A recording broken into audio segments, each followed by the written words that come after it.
It's nearly the August people time. Sorry, the August people's time.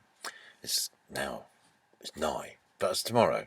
It's now, I think it's July 31st, 2 o'clock in the morning. So tomorrow's 1st of August. So I've got the light on. Got to have a light on, haven't I? You would have seen anything otherwise. Maybe that wouldn't be such a bad thing, eh? I've had a fabulous, fabulous day yesterday. Absolutely brilliant. I recorded my favourite singer, Lisa Baroon, who has actually produced, I don't know,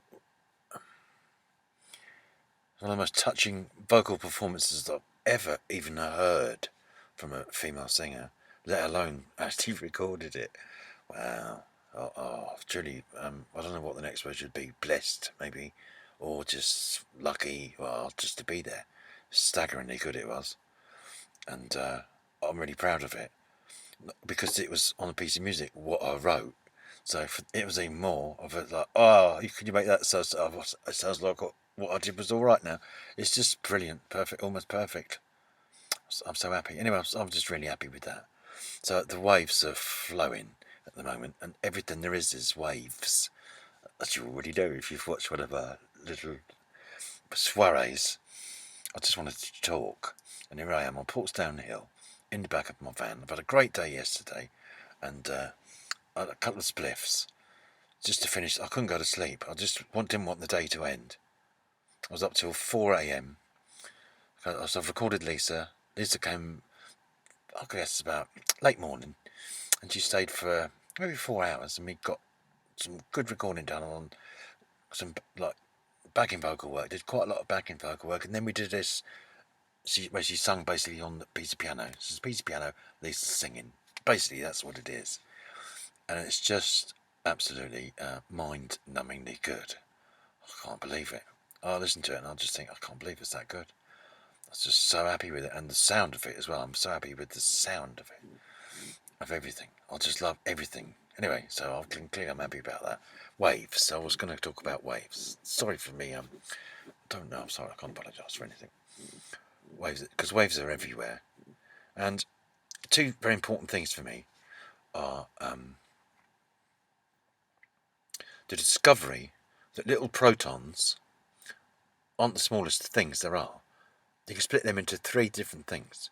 The guy who came up with that was a guy called Murray GelMann. That's his name. And in fact, his office that he used to work from was 20 feet down the hall from Richard Feynman. Is one of my heroes. It was Murray GelMann basically realised and worked out and proved it mathematically that little protons, which are 2,000 times heavier than an electron, why is that? They can't. Ask a scientist why that is. Why are they 2,000 times? Why isn't it 1,800 times? Why is it 2,000? What is it that makes it 2? They can't answer that. They don't know why. It just is. But it could be another number. Nobody can know the theory. On a lot of other stuff, they can tell you they can work the theory out. Oh, it's that number because if you square that up and double that and add that to the number you first thought of, times it by pi, the radius of the circle, comes out to, oh, okay, yeah, that makes sense. If you get all the little bits. But they can't do it with the weight of a proton. They don't know. But even the proton is split into three things. And Murray GelMann, what inspired him to come up with that was that he saw it as triplets in music. Three triplets. Contrapuntal music. Triplets brought him in the way that his brain worked to be able to get to this, because it didn't happen overnight. These people don't have eureka movements. They have to work hard, work out the mathematics, He got it. So that's number one. Okay. Number two is Johannes Keppler, guy who actually looked up. Do this yourself. Go out in your back garden and have a look up at the stars. Okay. Tell me what you can, as much as you can about them. Can you tell me this? Can you tell me what kind of shape the orbits are? Because everybody thought they were circles. Well, why wouldn't you? They go around in circles, don't they? No.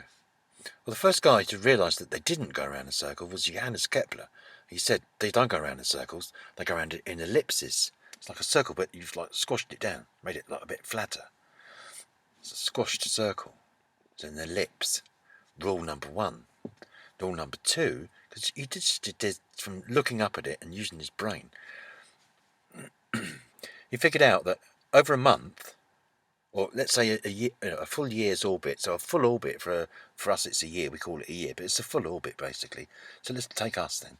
There are times where we're a bit further away from the sun than at other times. We're a bit nearer to the sun. The times we're nearer to the sun, we go quickly. You've all seen that, haven't you?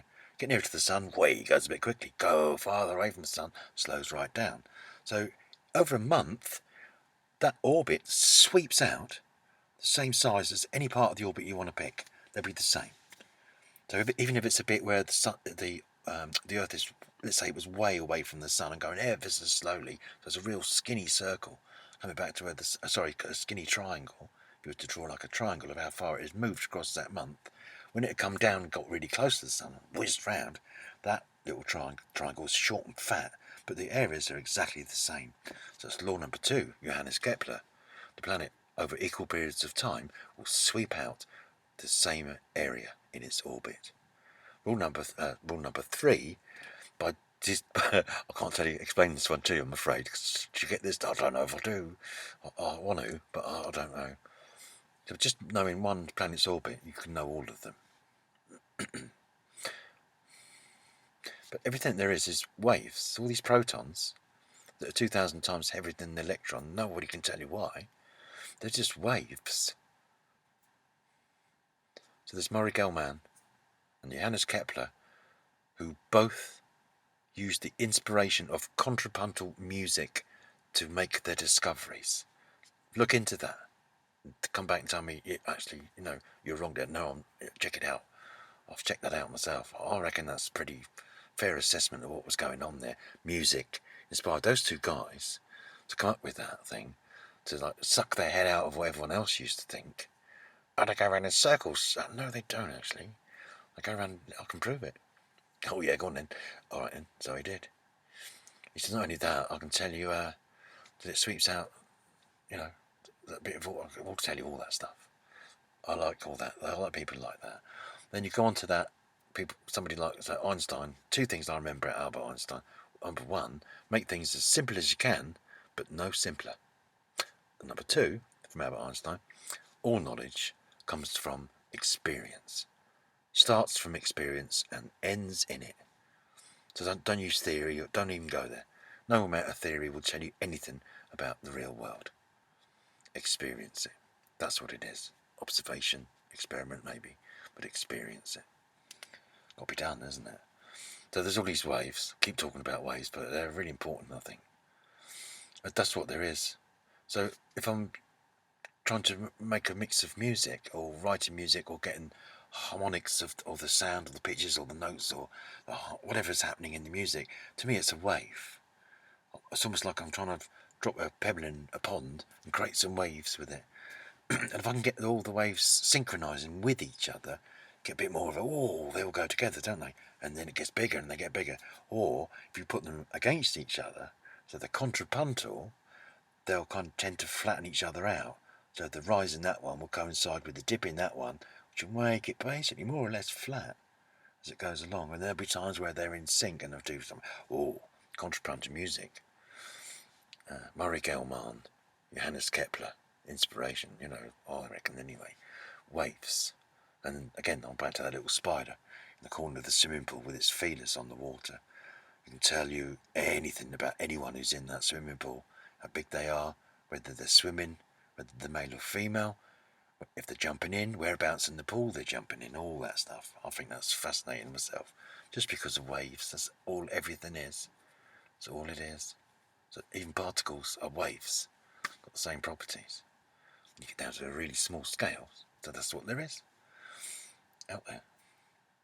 So whatever you think, however anyone watching this sees or believes that that's all come about, whatever the spirit is in that, whether it's a divine thing or whether it's just the spirit of the universe, however you see it, think I'll go along with that one. Spirit of the universe.